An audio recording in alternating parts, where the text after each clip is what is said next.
Channel. Last time हमने chapter 2 का half chapter complete किया था, जो मैंने एज अ पार्ट 1 अपलोड कर रखा है चैनल पर। आज की जो हाफ चैप्टर होगा इसको मैं एज अ पार्ट 2 अपलोड करूँगी, और जो बाकी का जितना भी चैप्टर लास्ट टाइम हमने जो कवर किया था और उसके बाद जो बच गया है तो वो आज हम कवर करेंगे। इससे पहले अगर अभी तक आपने मेरे चैनल को सब्सक्राइब नहीं करा है और आप पहली बार विज़िट कर रहे हो चैनल पर, तो प्लीज़ सब्सक्राइब करें। वीडियोज़ अच्छी लगती है तो लाइक करें। Sorry. What is suspension? Non-homogeneous systems like those obtained by group C, in which solids are dispersed in liquid, are called suspension. A suspension is a heterogeneous mixture in which the solid particles do not dissolve but remain suspended throughout the bulk of the medium. Particles of a suspension are visible to the naked eyes. अब suspension क्या है? Suspension जो हमारा होता है ये एक non homogeneous mixture होता है। लाइक अगर कोई भी चीज़ नॉन होमोजीनियस है तो उसको हम लोग हिट्रोजीनियस बोलते हैं। तो ये सस्पेंशन हमारा एक हिट्रोजीनियस मिक्सचर होता है जिसके अंदर सॉरी जिसके अंदर जो हमारे सॉल्यूट पार्टिकल्स रहते हैं वो अच्छी तरह से डिज़ोल्व नहीं होते हैं, और वो पार्टिकल्स एक बल्क के अंदर एक मीडियम में जाकर वो लोग सेटल डाउन हो जाते हैं। तो वो जो पार्टिकल्स रहते हैं उनको हम लोग नेकेड आइज से भी देख सकते हैं। तो इसी प्रोसेस को हम लोग क्या बोलते हैं? सस्पेंशन बोलते हैं। Properties of suspension. Suspension is a heterogeneous mixture. Suspension एक हेट्रोजीनियस मिक्सचर है। The particle of suspension can be seen bye naked eyes. Particles जो होते हैं सस्पेंशंस के, उसको हम लोग नेकेड आइज से भी देख सकते हैं। The particle of suspension is carted a beam of light passing through it and make it path visible. जो पार्टिकल्स होते हैं सस्पेंशन के, इसके जो मिक्सचर रहता है तो इससे बीम ऑफ लाइट भी पास थ्रू हो सकती है और हम लोग पाथ विजिबल हो सकता है हमको। लाइक जो लाइट होती है, जो हमारा सॉल्यूशन होता है, यूजुअली अगर उसके अंदर सभी पार्टिकल्स अच्छे से मिक्स हो जाते हैं तो लाइट हमारी उससे पास नहीं होती है। बट सस्पेंशन के अंदर लेफ्ट आउट पार्टिकल्स रहते हैं तो उसकी वजह से लाइट जो रहती है, बीम लाइट जो हमारी रहती है, वो पास हो जाती है। The solid particles settle down when a suspension is left undistributed, that is, a suspension is unstable. They can be separated from the mixture by the process of filtration. When the particles settle down, the suspension break and it does not discard light anymore. अब जो हमारे particle solid particles रहते हैं ये settle down हो जाते हैं suspension के अंदर। जो नीचे अनलेफ्ट डिस्ट्रीब्यूटेड जो रहते हैं वो सेटल डाउन हो जाते हैं, और जो हमारा सस्पेंशन रहता है ये अनस्टेबल रहता है। जो सस्पेंशन के अंदर हम लोग सेपरेट कर सकते हैं मिक्सचर से सॉलिड पार्टिकल्स को हम लोग सेपरेट कर सकते हैं फिल्ट्रेशन की प्रोसेस से। और जो हमारे सस्पेंशन ब्रेक होता है, और उसके जब हमारा सस्पेंशन ब्रेक होता है तो उससे हमारी लाइट पास नहीं होती है। What is colloidal solution? A mixture the particles of collider are uniformly spread throughout the solution. Due to relatively small size of particle as compared to that of suspension, the mixture appear to be homogeneous. But actually, a colloidal solution is a heterogeneous mixture. For example, milk. अब जो हमारे colloidal solution क्या होता है? तो colloidal solution में जो हमारे particles रहते हैं वो अनयूनिफॉर्मली स्प्रेड होते हैं solution के अंदर। लाइक इवन नहीं रहते हैं, वो अनयूनिफॉर्मली स्प्रेड होते हैं हमारे सॉल्यूशन के अंदर। और बट उनका साइज़ इतना ज़्यादा स्मॉल रहता है कि उसको हम सस्पेंशन से कंपेयर कर सकते हैं, और जो उसका मिक्सचर रहता है वो होमोजीनियस रहता है। जैसे कि जो हमारा कोलाइडल सॉल्यूशन रहता है हेट्रोजीनियस मिक्सचर रहता है लाइक मिल्क। अब कोलाइडल सॉल्यूशन को ऐसे भी समझ सकते हो कि कोलाइडल सॉल्यूशन के अंदर भी कुछ पार्टिकल्स रहते हैं जो अच्छे से मिक्स नहीं होते हैं, जो डिज़ोल्व नहीं होते हैं सॉल्यूशन के अंदर, और वो अनलेफ्ट रह जाते हैं। लाइक उसके अंदर वो रहते हैं बट इतनी स्मॉल क्वांटिटी में, उसका साइज़ इतना स्मॉल रहता है उन पार्टिकल्स का कि हमको वो नेकेड आइज से नहीं दिखते हैं। तो दिखने की वजह से हम उसको होमोजीनियस समझते हैं, बट एक्चुअली में वो होता हेट्रोजीनियस मिक्सचर है। लाइक हमारा इसका एग्जांपल है मिल्क। लाइक मिल्क के अंदर हमारे वाटर, फैट, प्रोटीन, ये सब रहता है। बट इसके अंदर इतने स्मॉल क्वांटिटी में ये सब चीज़ें रहती हैं कि हमको वो सब देखने में तो एक जैसा लगता है, बट एक्चुअली में वो सब एक जैसा नहीं होता है। लाइक आप मिल्क को जब भी बॉईल करते हो तो उसके ऊपर एक लेयर जम जाती है आकर, जितनी भी उसके फ़ैट की होती है वो सब उसके अंदर फ़ैट होता है। और अगर आप वाटर मिक्स करोगे मिल्क के अंदर, तो वो भी हम लोग इजीली आइडेंटिफाई नहीं कर सकते हैं कि मिल्क के अंदर कितना वाटर प्रेजेंट है। तो ये सब हमको लगता तो ऐसा है कि सब सेम ही है, होमोजीनियस ही है, बट एक्चुअली में वो होता heterogeneous है। Because of the small size of colloidal particles, we cannot see them with naked eyes. These particles are easily scattered a beam of visible light as observed. This scattering of beam of light is called a Tyndall effect, after the name of the scientist who discovered this effect. अब जो हमारे colloidal particles बहुत small रहते हैं size में, जिनको हम लोग नेकेड आइज से नहीं देख सकते हैं, और इसके अंदर से हमारी स्कार्टेड ऑफ बीम लाइट भी विजिबल होती है। जो ये हमारा स्कार्टिंग ऑफ लाइट रहता है, जो बीम ऑफ लाइट रहता है, इसको हम लोग टिंडल इफेक्ट बोलते हैं।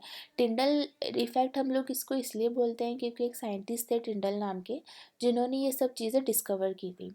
Tyndall effect can also be observed when a fine beam of light enters a room through a small hole. This happens due to scattering of light by particles of dust and smoke in the air. टिंडल effect जो हमारा होता है, इसको हम लोग ऐसे भी observe कर सकते हैं कि एक बीम ऑफ लाइट जो होती है हमारे रूम के अंदर, कोई भी वॉल के अंदर या विंडो में कोई भी स्मॉल होल होता है, उसमें से जब लाइट पास होती है तो उसके अंदर आपने बहुत बार नोटिस किया होगा कि उसमें कुछ स्मोकी पार्टिकल डस्ट रहता है एयर में हमारे। तो ये एग्जाम्पल एक टिंडल इफ़ेक्ट का एग्जाम्पल है। Tyndall effect can be observed when a sunlight passes through the canopy of dense forest. In the forest, mist contain tiny droplets of water which act as particles of colloidal dispersed in air. अब जो हमारा forest रहता है, forest में भी ये sunlight पास होती है। तो सनलाइट पास होने की वजह से क्या होता है कि जो हमारा फॉरेस्ट रहता है उसके अंदर उसकी जो एयर रहती है उसमें बहुत ही स्मॉल पार्टिकल्स होते हैं वाटर के। तो उसके उससे क्या होता है कि वो एज अ मिस्ट जैसा दिखता है, जिसको हम कोहरा भी बोलते हैं। जो कोहरा हमारा एयर के अंदर जो ठंड के मौसम में कोहरा हो जाता है, लाइक जो स्मॉली टाइनी ड्रॉपलेट्स होते हैं जो वाटर के, वो एयर के साथ मिक्स हो जाते हैं। Property of colloidal. A colloidal is a heterogeneous mixture. The size of particle of colloidal is too small to be individually seen by naked eyes. अब properties क्या है colloidal की? colloidal जो होता है हमारा वो heterogeneous mixture होता है, और इसके particles इतने ज़्यादा small होते हैं कि हम इसको इस इंडिविजुअली हम इसको सीन कर सकते हैं। इसको हम सीन नहीं कर सकते हैं, एक्चुअली ईजीली हम उसको सीन नहीं कर सकते हैं।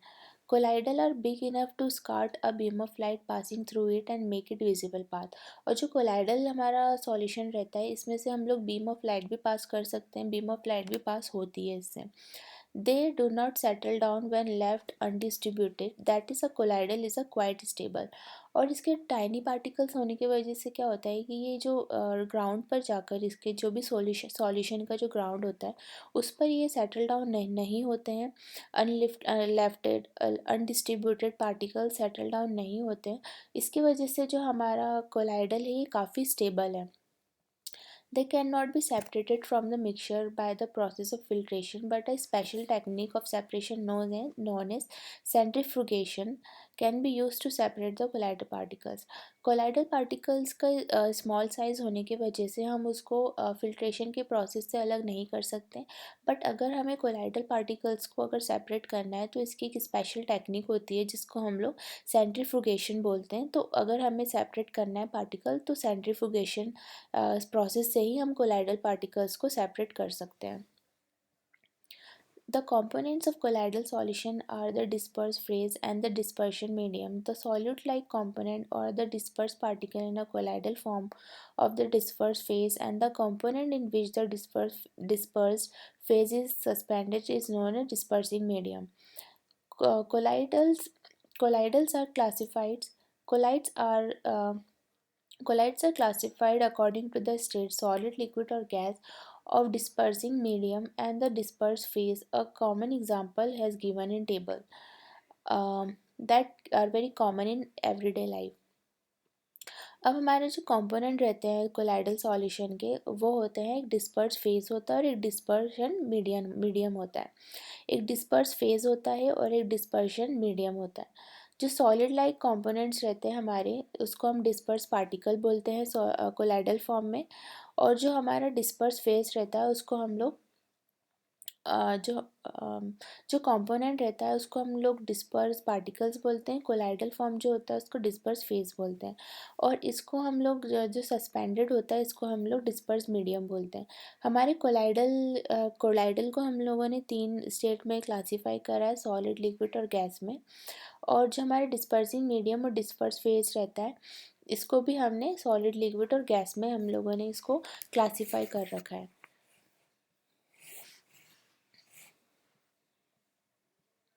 Physical and chemical changes.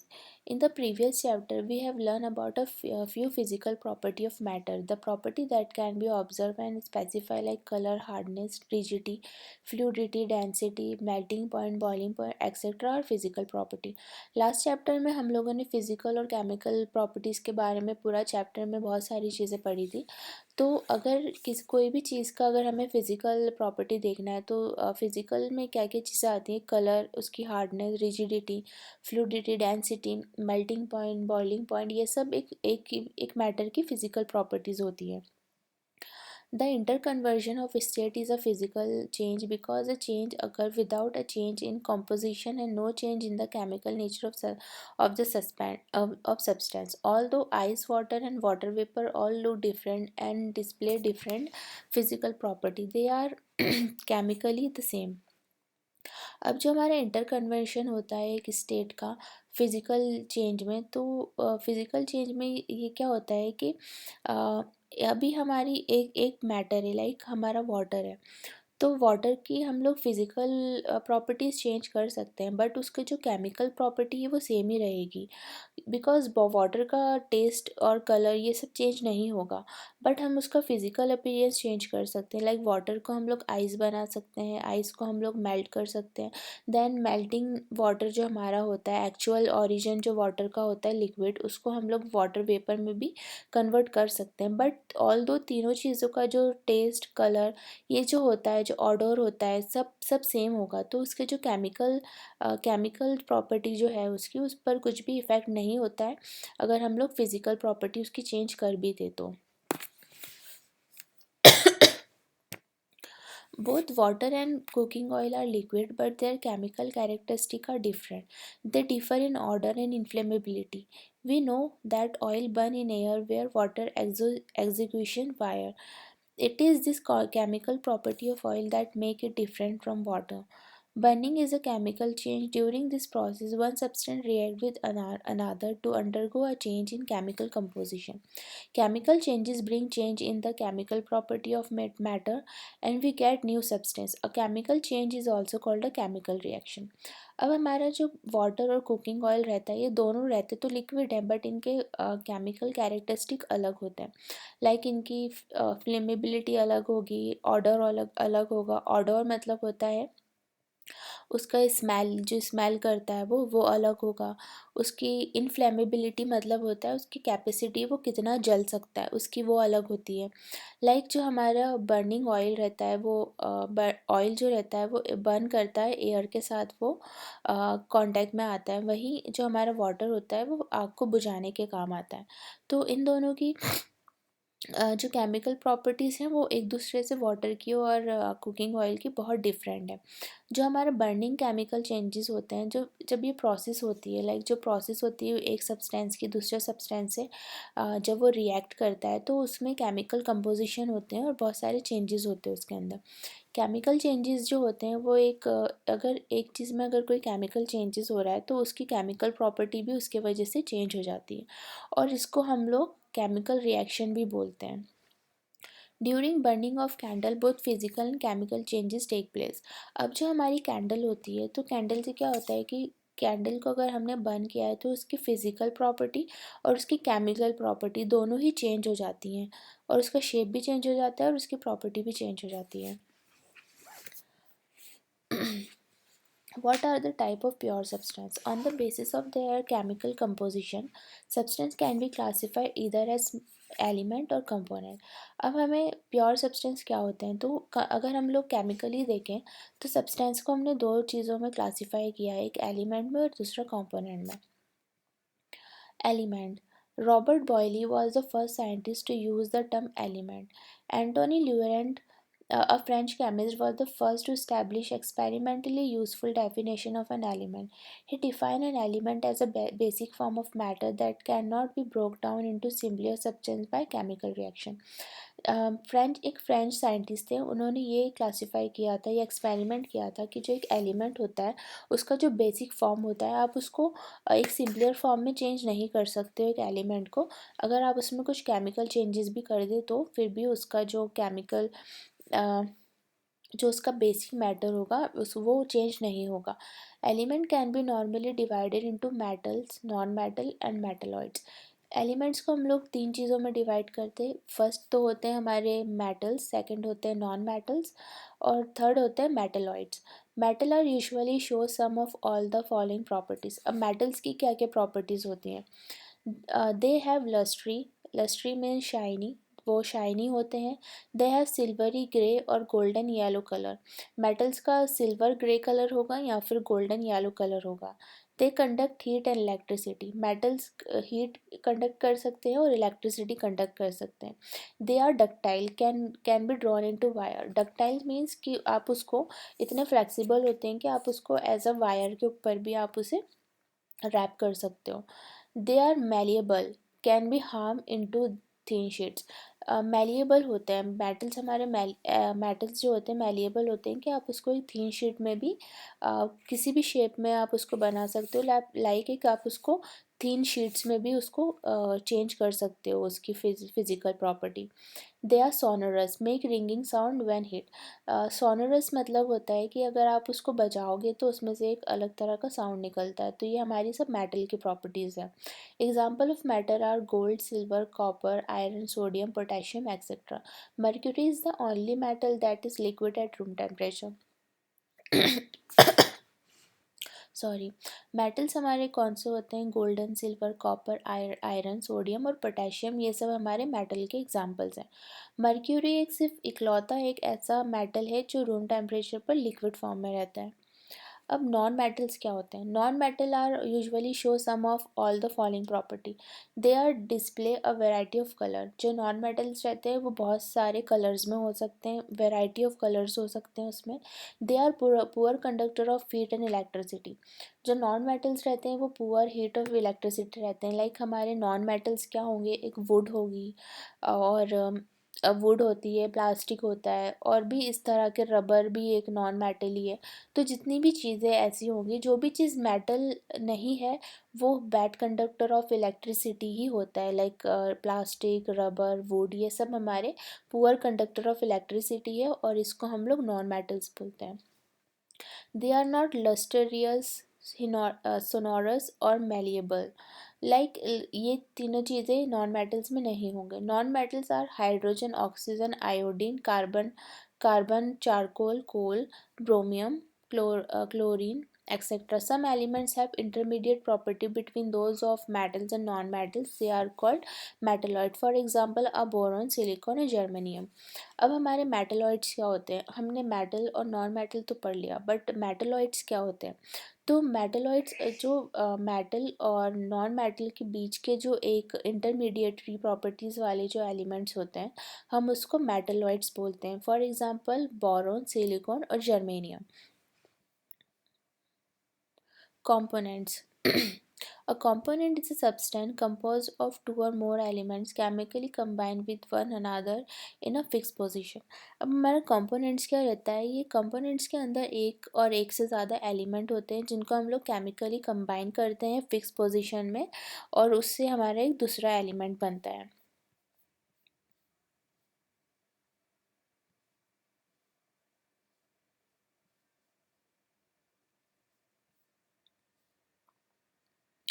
अब ये बाकी के सब तो एग्जाम्पल्स हैं ऊपर, बट ये हमारा जो एक चार्ट दे रखा है बहुत ही इम्पॉर्टेंट चार्ट है. तो ये चार्ट एग्ज़ाम पर्पज़ से भी बहुत इम्पॉर्टेंट है. आपका चैप्टर चैप्टर पर्पस से भी बहुत इंपॉर्टेंट है, नॉलेज पर्पस से भी बहुत इंपॉर्टेंट है। अगर आप ये चैप्टर पूरा अगर आप ये चार्ट पूरा अच्छे से पढ़ लेते हो तो आपको पूरा चैप्टर समझ में आ जाएगा। तो सबसे पहले क्या होता है, हमारा एक मैटर रहता है। मैटर हमारे 3 टाइप के होते हैं, सॉलिड, लिक्विड और गैस। मैटर के 2 प्रॉपर्टीज़ होती हैं। मैटर हमारा कुछ भी हो सकता है, सॉलिड, लिक्विड और गैस 3 तरह के मैटर होते हैं। एक प्योर सब्सटेंस होते हैं, दूसरे मिक्सचर होते हैं। प्योर सब्सटेंस की 2 प्रॉपर्टीज़ रहती हैं, एक एलिमेंट और दूसरा कंपाउंड। मिक्सचर की हमारी एक होमोजीनियस मिक्सचर रहता है और एक हेट्रोजीनियस मिक्सचर रहता है। तो जो हमारे प्योर सब्सटेंस रहते हैं उसके जो एलिमेंट होता है, तो एलिमेंट की क्या प्रॉपर्टीज़ होती हैं, they can not be broken down to simpler substance. Element जो होता है हमारा, हम उसको सिंपली ब्रोक डाउन नहीं कर सकते हैं सिंपल सब्सटेंस में। और इसके एग्जाम्पल क्या होते हैं, copper, oxygen, iron, hydrogen, mercury. और कंपोनेंट्स क्या रहते हैं, they have fix composition, can be broken down into elements by chemical और इलेक्ट्रोकेमिकल रिएक्शन। कंपोनेंट्स को हम लोग एक फिक्स कंपोजिशन में हम लोग उसको ब्रोक डाउन कर सकते हैं और केमिकली और इलेक्ट्रोकेमिकली रिएक्शन से हम उसको ब्रोक डाउन कर सकते हैं। लाइक इसका एग्जांपल होता है water, methane, sugar, salt etcetera. अब जो मिक्सचर रहता है, मिक्सचर में 2 टाइप्स होते हैं, एक होमोजीनियस मिक्सचर्स और एक होता है हेट्रोजीनियस मिक्सचर। होमोजीनियस मिक्सचर में क्या होता है, यूनिफॉर्म कंपोजिशन, लाइक हर एवरी पार्टिकल जो होता है वो अच्छे से मिक्स हो जाता है, होमोजीनियस बन जाता है, वो एक दूसरे में मिक्स हो जाता है, उसको हम लोग क्या बोलते हैं, होमोजीनियस मिक्सचर। उसका एग्जांपल है sugar in water, salt in water, sulphur in carbon disulphate, water in alcohol. ये जितने भी एग्जांपल हैं, इसके अंदर आप लोग आइडेंटिफाई नहीं कर सकते हैं कि कितनी क्वांटिटी में शुगर है, कितनी क्वांटिटी में वाटर है, सॉल्ट है, अल्कोहल है या फिर कार्बन डाइसल्फेट है।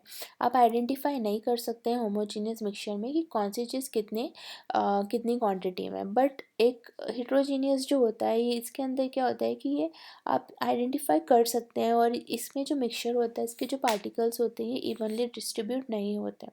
इसका एग्जांपल होता है sand and salt, sugar and salt, water in oil etcetera. Like अगर आप वाटर में सैंड डालोगे तो सैंड क्लियरली विजिबल होगी, सैंड मिक्सचर मिक्स नहीं होगी वाटर में।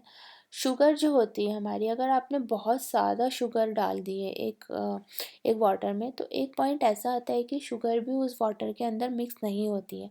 तो जो लेफ़्ट ओवर शुगर रहेगी आप उसको ईजिली देख सकते हो, तो उस मिक्सचर को हम लोग हेट्रोजीनियस मिक्सचर बोलेंगे। सिमिलरली विथ सॉल्ट के साथ होगा। और अगर आप वाटर में ऑयल को डालोगे तो आप इजीली आइडेंटिफाई कर सकते हैं कि ऑयल और वाटर की क्वांटिटी कितनी है एक सॉल्यूशन में, बिकॉज़ वाटर एंड ऑयल भी कभी मिक्स नहीं होता है। तो आज के लिए ये जो चैप्टर 2 था हमारा, ये कंप्लीट हो चुका है पूरा। नेक्स्ट चैप्टर में मैं जो हमारा चैप्टर 3 है मैं वो पढ़ूँगी, वो पढ़ाऊँगी आपको। तो आज का जो चैप्टर था ये पूरा कंप्लीट हो चुका है।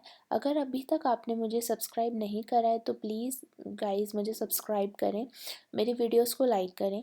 और अगर आपको चैप्टर 1 भी पढ़ना है तो मैं एक सेपरेट प्लेलिस्ट बना चुकी हूँ 9th क्लास साइंस करके, तो आप चैनल पर जाकर वहाँ से चैप्टर 1 भी पढ़ सकते हैं। And thank you so much for watching my videos.